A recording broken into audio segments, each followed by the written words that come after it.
Nous sommes donc, on est le jeudi 28 Adar et nous sommes arrivés d'Af Nuntet, d'Avodah Zara Nuntet.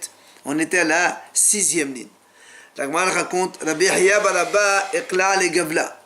Il est arrivé dans une ville qui s'appelle Gavla. Haza benot Israël de me'abran me'ovde kohavim shemalo velo tavlo. Alors il a vu trois choses et la Gemara va nous citer c'est quoi ces choses. Il a vu que des filles juives, elles donc étaient mariées, en tout cas elles sont devenues enceintes d'une relation avec un goy qui a fait la brit mila mais il n'a pas fait le mikvé. D'accord? Rappelez-vous, donc on avait expliqué qu'à propos du vin, les grands, les petits, donc ils rentrent avec un nesser, donc Malou et le tableau. Ça c'est la première des choses qu'il a vu. Haza hamra de masgov de kohavim beshatou Israël. Il a vu une deuxième chose, c'est que les Bnei Israël, donc les Juifs, ils buvaient du vin dont le goy a rajouté de l'eau pour couper. Donc le goy rajoute de l'eau pour le vin parce qu'avant à l'époque il ne buvait pas le vin, il était très fort, il fallait faire un quart, trois quarts ou un tiers, deux tiers. Et donc c'est le goy qui mettait donc l'eau et Bnei Israël buvait. Enfin, troisième chose qu'il a vue, Hazatul Moussa Deshal Kelhu Avde Kohavim ve Achli Israël. Il a vu donc, Tourmoussa c'est le lupin. C'est comme des fèves jaunes comme ça, elles sont très amères. Et donc les goy les a fait cuire et les Bnei Israël mangeaient. Donc normalement c'est interdit parce que c'est cuisson goy, mais on verra que c'est non.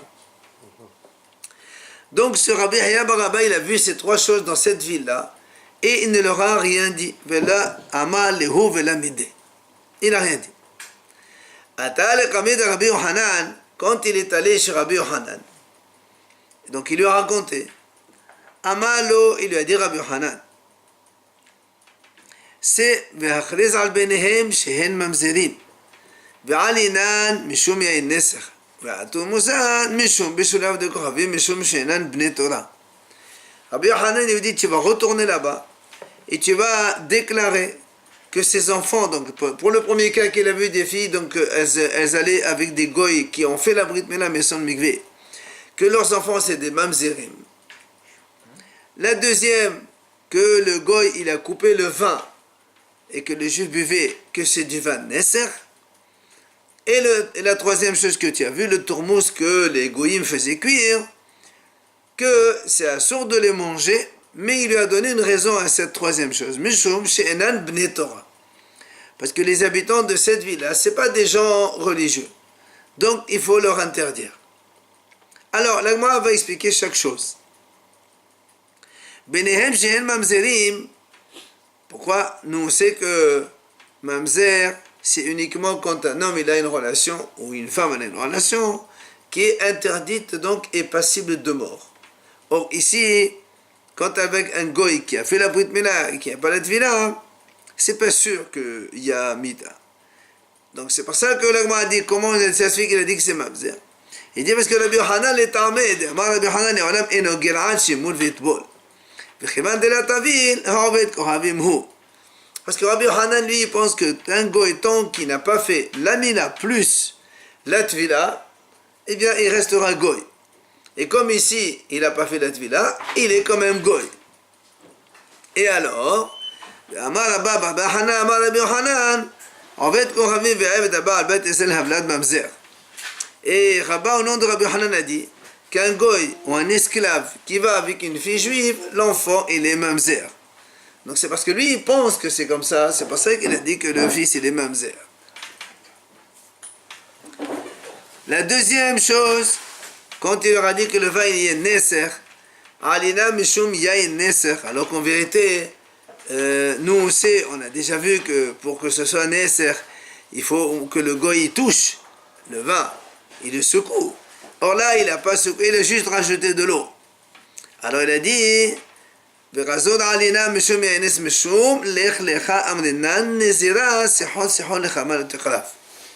dit parce que tout simplement, c'est une barrière que l'on fait. Comme on a cette expression, donc on connaît déjà, un nazir, on lui dit, ne tourne pas autour du vignoble. Le nazir, qui normalement il est interdit de boire du vin ou de manger des raisins, on lui dit, ne tourne pas autour du vignoble, ne t'approche pas. Là aussi, c'est vrai que c'est pas interdit au fond, mais pour les éloigner du péché, on leur dit comme ça de ne pas donc interdire ce vin-là que le goy avait coupé. Enfin, la troisième chose qu'on a vu, donc, que le goy avait fait cuire du lupin et que eux ils mangeaient. Et Rabbi Hanan lui dit non, c'est cuisson goy, mais il lui a donné la raison parce que c'est pas des gens de Torah. C'est pour ça que la Gemara a dit quoi? Tama denan bnei Torah, ha bnei Torah shari. Ça veut dire quoi? Ça veut dire que si c'était des gens religieux, tu aurais autorisé qu'ils mangent le lupin comme ça cuit par un goy. אמר רב שמואל ברב יצחק אמר רב כל שנחל כמות שיוחאי אין בו משום בשביל עבודות קרבים. Il dit pourtant nous on a vu Rav Shmuel Barav Yisraël il a dit au nom de Rav toute chose qui se mange crue. Si après le goy l'a fait cuire, effectivement il n'y a pas de problème. Mais le lupin ne se mange pas cru. Donc c'est un Issur Bishul Goy. Comment lui il leur a dit mangez pas ça parce que c'est pas des gens de Bnei Torah. Même si c'est de Bnei Torah, c'est Assur aussi. D'accord? Comme ça ne se mange pas cru, alors ça devient cuisson goy, c'est interdit. Alors la Gemara répond Rabbi Yohanan qui hach neshanas virali. Non, Rabbi Yohanan il pense comme l'autre. Rappelez-vous quand on a vu justement la cuisson goy, on a déjà dit, la Chal dit comme ça, ce qui est interdit donc à cause de cuisson goy, c'est quelque chose qui ne se mange pas cru, et deuxièmement c'est une condition additive, donc c'est-à-dire il faut les deux conditions. Ça ne monte, ce qui est interdit, ça monte sur la table des rois. C'est-à-dire tu peux servir ça dans la table des honneurs. C'est pour ça que il dit Rabbi Yohanan qui a nishanas velali. Rabbi Yohanan il pense comme l'autre avis.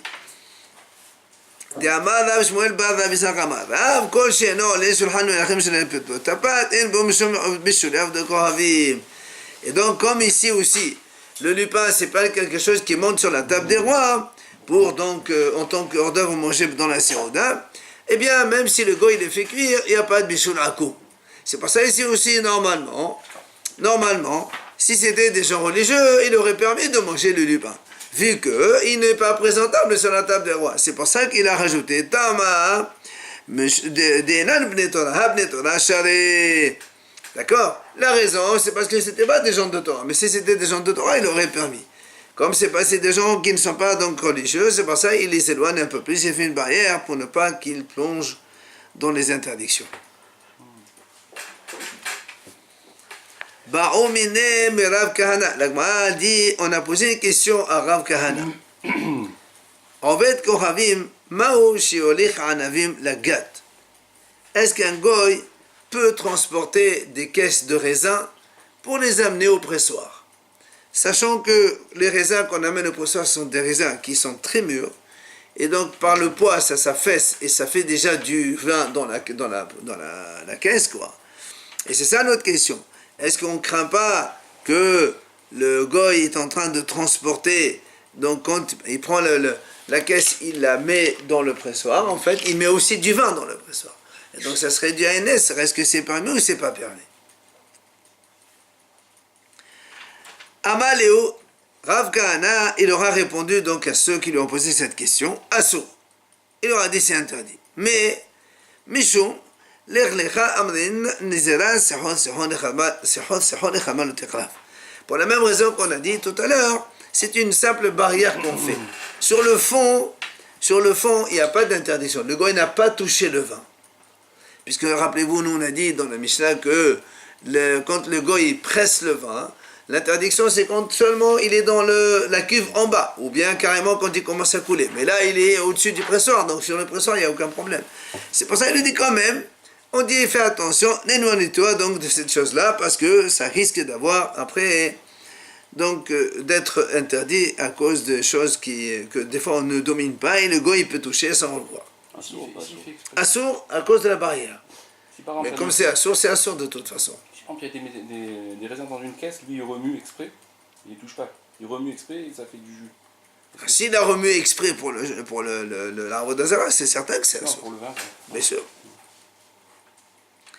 Alors, donc ça c'est ce qu'il leur a répondu Rav Kahana. Donc, il pourrait transporter les raisins, mais comme une interdiction de ne pas donc éloigner-toi donc du péché. Sur ce, était vers Rav Yemar de Rav Kahana. Il vient à Rav Yemar, il objecte à Rav Kahana qui a répondu comme ça. Il lui a dit, il y a une braïta qui dit comme ça. Aved Kohavim, Shehevir Anavim Lagat Bessalin Uvdodorin. Il lui a dit, voilà une braïta qui dit comme ça. Un goy qui a amené des raisins, donc justement au pressoir, soit dans des caisses, soit des petites caisses, quoi. Il a dit comme ça, la braïta a dit, même si le vin il a coulé sur eux, mouta, c'est-à-dire que même si les raisins qui sont très mûrs, ils se sont affaissés, ils ont fait un peu de jus de raisin dessus, et le gars il a transporté tout ça, là-bas il a marqué c'est permis, comment toi tu es interdit? Amal, il a répondu, il lui a dit, qu'est-ce que tu poses comme question? Moi, je parle a priori, on m'a posé question, oui ou non? Bien sûr que c'est non. Mais comme j'ai dit, Rav il dit comme ça, lui-même il a dit à cause de quoi? À cause de justement une barrière. Mais si quelqu'un il a fait déjà, ici on parle heavy quoi, il a amené déjà. Alors comme il a amené, on ne va pas interdire. A posteriori, on n'interdit pas. Parce que sur le fond, il n'y a pas vraiment d'interdiction. Donc il y a une différence entre Bediavad et les Khatila. S'il employait des goïms pour faire... On ne parle pas de faire le vin. Transporter des caisses. Pour transporter les caisses, donc c'est sûr qu'à la fin, ils vont renverser les raisins dans la cuve. Oui, non, pas dans la cuve. Il reste dans le pressoir. Eux, ils amènent le raisin dans le pressoir, après on va le presser. Donc on est au-dessus, il n'y a pas de problème, on a dit. Des gens en goy, pour le transport, c'est pas un problème. Quel problème? C'est pas pour presser. Le problème, c'est de presser le raisin. L'Agmara nous ramène ici un cas. Il y avait une cruche de vin d'un juif, donc du vin d'un juif. Un goy, il avait un étrog. Et il a glissé le étrog, il est tombé dans la cuve. Dans la cruche de vin. Alors qu'est-ce qu'il a fait?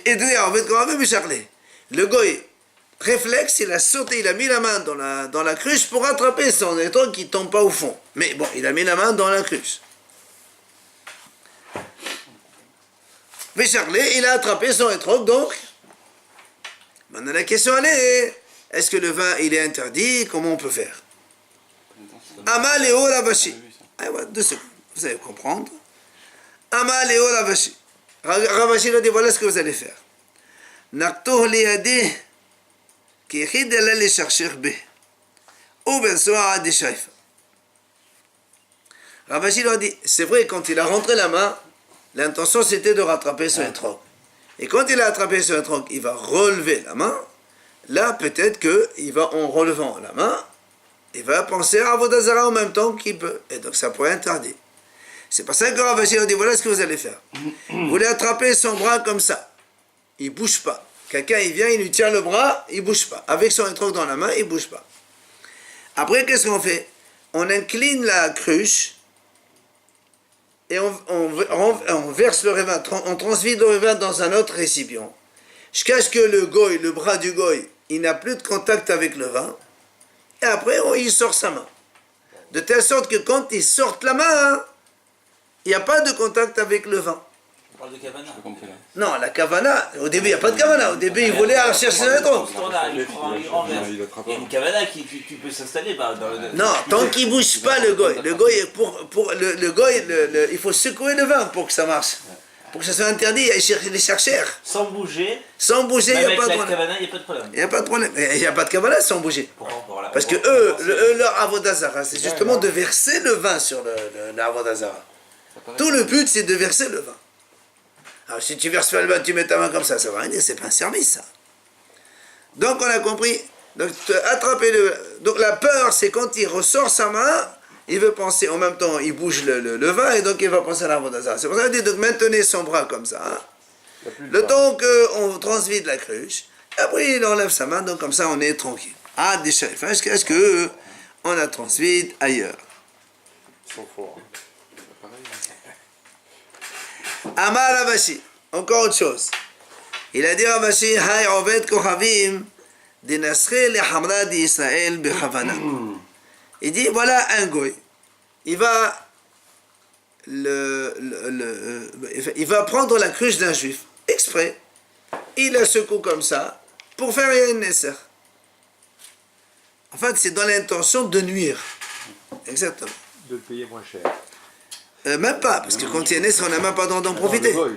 Mais le goy, il ne paye rien, c'est assourd de profiter après. Il faut l'ajouter à la poubelle. Il prend gratuit alors. Même pas gratuit, on n'a pas le droit de le donner. Alors c'est ce que dit l'Agmara. Ravashi dit comme ça.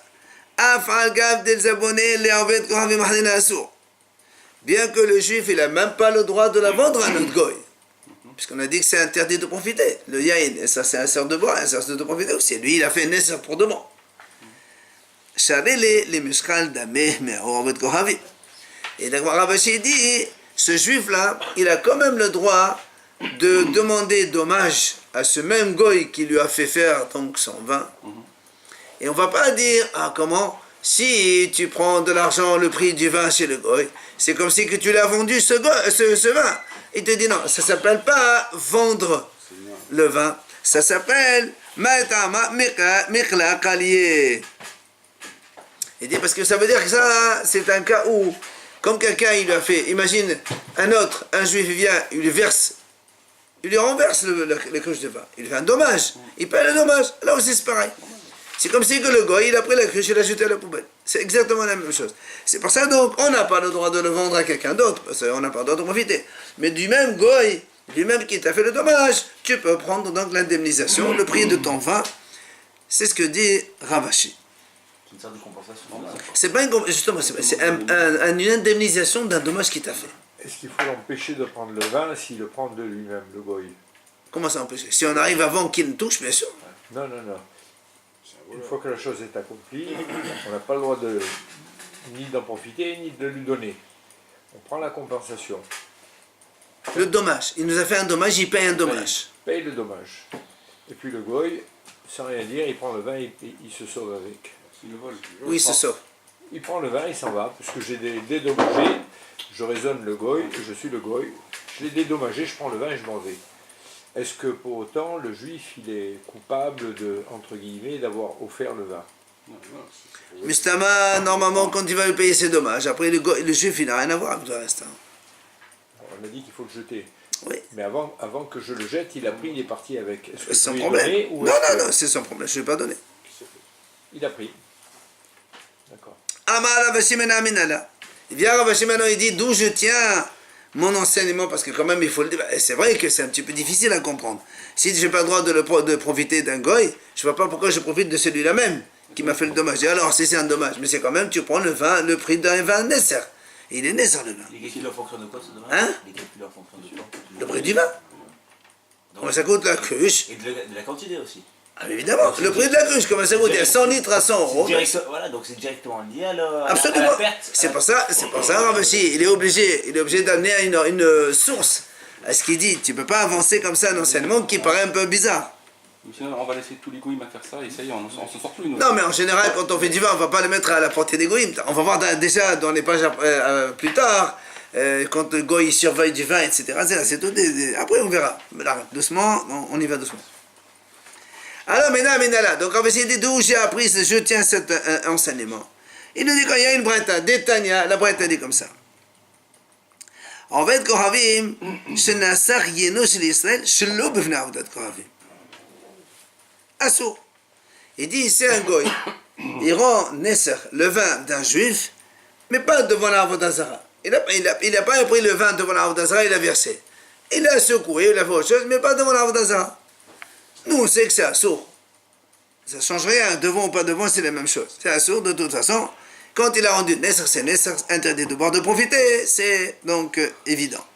Seulement, Rabbi Yehuda ben Bava, Rabbi Yehuda ben Betera, Matirin. On a ici deux Tanaïm, Rabbi Yehuda ben Bava et Rabbi Yehuda ben Betera, tous les deux Matirin. Ils autorisent de profiter, bien sûr, de ce vin, pas de le boire, de profiter. Pourquoi? Il dit, Meshum Shenet Varim. À cause de deux, ils ont donné ces deux hachamim deux raisons. La première, Ehad, she'en menasechin yain ella befnei avodat kohavim. Eux, ils pensent, la première des choses, c'est qu'on ne rend le vin Nesser que quand on est devant la Avodah Zara. C'est-à-dire, quand ils versent devant la Avodah Zara, c'est ça pour eux, c'est yain Nesser. Eux, ils l'ont fait en dehors d'Avodah Zarah, donc déjà, ça ne s'appelle pas Yain Nesach selon eux. Deuxième raison, Ve'ahad, chez Omenlo, la kol hemenach shetasodene leonsi. Il lui dit, monsieur, tu ne peux pas faire ce que tu vas m'interdire mon vin à moi, ça ne se fait pas. Donc eux, ils pensent comme ça. C'est-à-dire que la raison de dire à quelqu'un de ne pas m'interdire mon vin, c'est une raison qui est plausible. C'est pour ça que Rav Ashi dit, dans mon cas, moi aussi, quand un gars il a rendu naissance le vin de l'autre, et là on lui dit, tu peux me payer le prix de mon vin, parce que tu ne peux pas, qui tu es toi pour m'interdire mon vin? Donc c'est sur cette braïta que Rav Ashi s'est basé, pour donc autoriser le juif, donc la victime, de se faire indemniser de son vin chez le goy. Un autre cas que l'Agma le ramène. Avant, les cruches de vin, elles étaient comme une sorte de citerne. Et il y avait un robinet, on ouvrait et on servait aux gens. Comme ça, aujourd'hui aussi, très bien, aujourd'hui aussi. Voilà le cas. Il y avait une cruche de vin d'un juif et le robinet il s'est cassé. Donc quand il se casse, il y a un trou, ça va couler. Il est venu un goy, il a mis le doigt sur le bouton, le trou, pour boucher le trou, pour ne pas que le vin il coule. Un goy. Alors qu'est-ce qu'on fait avec cette histoire? Amar papa. Papa il dit comme ça. Kol dilehade baza hamra asir. Vidar shari. Il dit, Papa il dit comme ça. Comme le goy il a mis son doigt sur le trou, et donc il empêche le vin de sortir. Alors tout le jet qui est en regard du trou, il est interdit. Et Papa dit comme ça, puisque c'est lui qui l'empêche de sortir. Et le reste de la cruche, c'est permis. C'est ce que dit Papa. Ok? Maintenant, Veka de Amre, il y a une autre version qui donne Amarapapa, donc toujours le même Rapapa. Il dit comme ça. Il y a une autre version qui dit, Rapapa il dit comme ça, la cruche elle va de là à là. Par exemple, le robinet il est ici. Tout le vin qui est au-dessus de l'orifice, il est interdit, puisque si on enlève, il va tout se vider. Donc celui-là, il repose grâce au goy. Donc il est interdit. Mais tout ce qui est en bas de l'orifice, que normalement, si la cruche elle reste verticale 3, il ne va pas couler. Alors dans ces cas-là, le goy n'a rien empêché. Alors celui d'en bas, il est cachère. Ça, c'est la deuxième version de Rapapa. Hein? On ne peut pas faire comme pour le hétrog, là, c'est-à-dire on le laisse en bouger, on vide la cruche. Oui, mais c'est pas une question de bouger. Là, lui, il empêche le jet. Là, il est en train de couler le vin, mais tu empêches de sortir. Oui, mais il bouge pas. Oui, mais tu empêches de sortir. Il y a l'écoulement, il se fait. Voilà donc ce qu'il a dit à Papa dans la première et dans la deuxième version. Maintenant, Amar Ravimar Ketannae. Il vient à Ravimar et dit en fait, ce qu'il vient de dire Rav Papa, c'est une mahlogue de Tanaïm. Comment?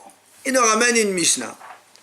Havit Shinekeva. Ben Mepia, Ben Mesholea, ou Ben Metsedea, Venagabo, Tvulium. Temea. La Mishnah dit là-bas.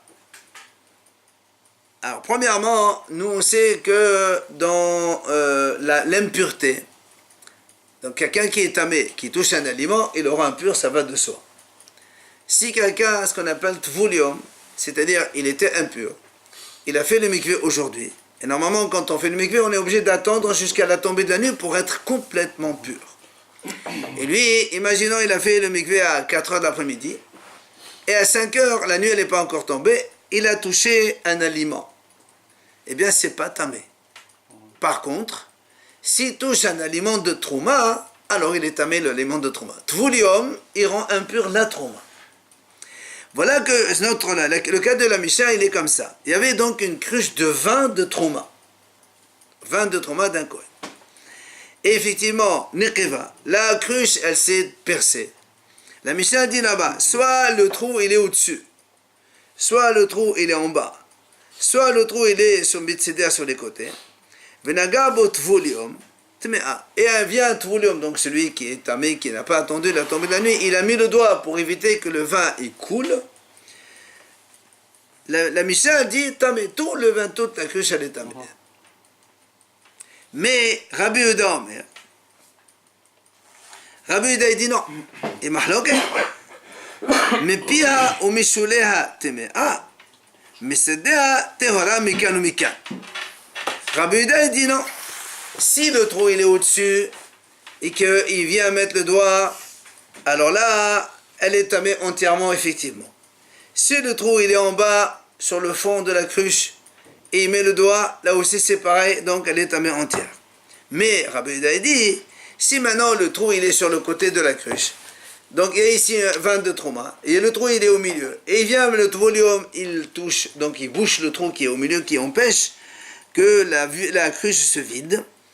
Mais pia au misholea, donc ici c'est tahor, c'est tamé, pardon, là où il a touché c'est tamé, mais de part et d'autre, lui il dit c'est tahor. Comme il a dit à papa au début dans la première version, et c'est pour ça que la Gemara dit, cette réponse que Rapapa il a donnée à propos de donc cette notre cruche à nous, que le goy il a touché, qu'au début Rapapa il a dit, ce qui est là c'est assour, le reste c'est permis. Ça marche comme Rabbi Yehuda dans cette mahloket de Tvulum, c'est superposable comme discussion. Mais seulement, nous ici il y a une mahloket, que le Hachamim il dit c'est assour tout entier. Et que Rabbi Yehuda il a dit que c'est permis. Et donc la halakha dit en vérité, c'est comme les hachamim que c'est tamé entièrement. C'est-à-dire que si on a une cruche qui se trouve, et que donc le robinet il se casse, il vient le goy, il attrape, il met la main dessus, on n'a plus le droit de la boire. On peut en profiter, mais on n'a pas le droit de la boire. Le trou qui est au-dessus, ça n'empêche pas du tout de couler.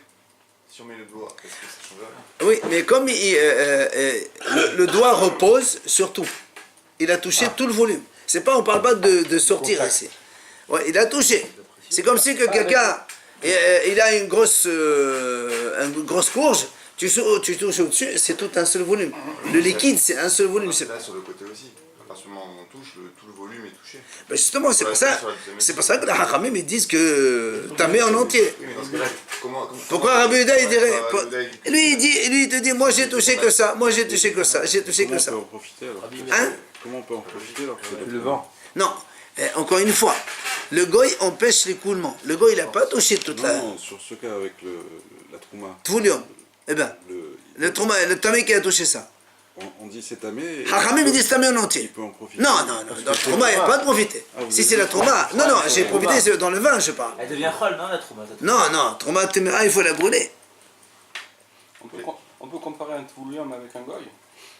Non, c'est pas une question. C'est la question, qu'est-ce qu'on fait avec le reste du vin par rapport à celui qui est à l'orifice? La preuve, non. C'est pour ça que lui dit, la question est-ce qu'on rend impur toute la cruche ou on impur que le côté où il y a, enfin, au regard de l'orifice. On a vu ça là-bas dans le Tvoulium. On superpose chez nous et donc on compare. C'est pour ça qu'il a dit qu'en fait, ce qu'il a dit Rapapa, c'est une marloque des Tanaïm. C'est pas unanime que tout le monde pense comme ça. Et là, effectivement, elle n'est pas comme Rapapa. Mais aussi la différence, c'est que dans le Rav Papa, le problème c'était pour rendre une nécessaire, pas pour rendre tamé. Alors que là, nous, dans notre marque Tanaïm, c'est pour rendre tamé, c'est pas pour une nécessaire. Et quelle ça change? C'est la même chose. Encore une fois, nous on veut savoir le statut par rapport à l'orifice. Mais c'est pareil, parce que dans un cas, dans une nécessaire, hormis le contact, il faut quand même qu'il y ait un petit mouvement, alors que dans tamé, il faut juste qu'il y ait... Oui, mais encore une fois, tout à l'heure on a dit c'est vrai le mouvement, mais là quand on met un trou, c'est toi qui prêches le mouvement. Oui, mais sauf si on est en haut, et puis... Non, là-bas on a dit quand ça descend de la queue, parce que le goy il est au-dessus et ça coule de 2 mètres de soi-même. Mais quand on empêche l'écoulement, on a déjà vu tout à l'heure, quand on empêche l'écoulement du vin, c'est comme si qu'en fait c'est la même chose que chez Shua. C'est un contact, en fait il y a une différence entre le contact intentionné et le contact non intentionné. Donc ici c'est un contact intentionné, donc c'est sûr que c'est assourd. Pas comme un gars il touche, comme on a vu le hétrog, il a rentré dans la parce qu'il voulait attraper son hétrog, il n'avait pas du tout l'intention de faire le nécessaire. Mais là, pour demain, il voulait attraper pour que le vin ne coule pas. Donc c'est beaucoup plus important. Il y a du... Et la partie qui est au-dessous, elle devient impure en même temps. Selon le Hachamim, tout est impur. Et la lacha est comme la hacham. Moi j'ai pensé parce que là, c'est à plat, c'est pas un mouvement. Mais imaginons que ça, quand ils sont dans un